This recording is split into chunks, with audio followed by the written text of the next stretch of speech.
rồi cô lấy số veng cô lấy xịp nia chuan anh lắng nghe rồi sạc đòn bây giờ này thì về tắt đi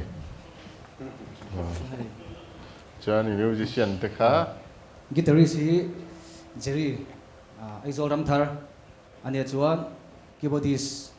Kesia Ramthar thấu Oleh.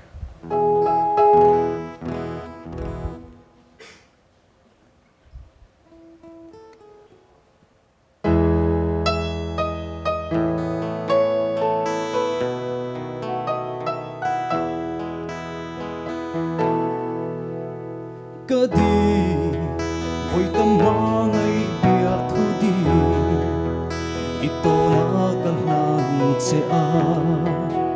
bây giờ na in an kan ne min lan ve ka lo ring chi na ma se mo mang ngày meng mo lên đam trái na bia thu mai min lâu lần tak mai ni le di mai a lung min her san ka lâu ring ngai lâu a si em tin nghe lung đi cây hi ka chân tu ka soi phak lâu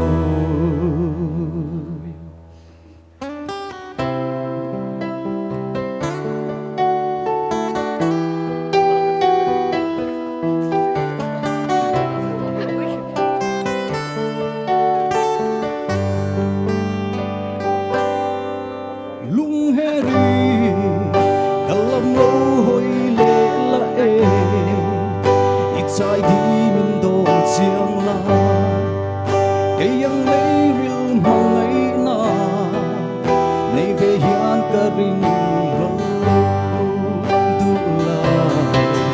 mong say bong năm mây mai chu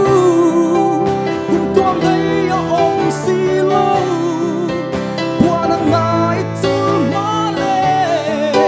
isang hilan se ma hian lung he mong ngày vàng ca biết thư nên tên lâu bông sam rộ.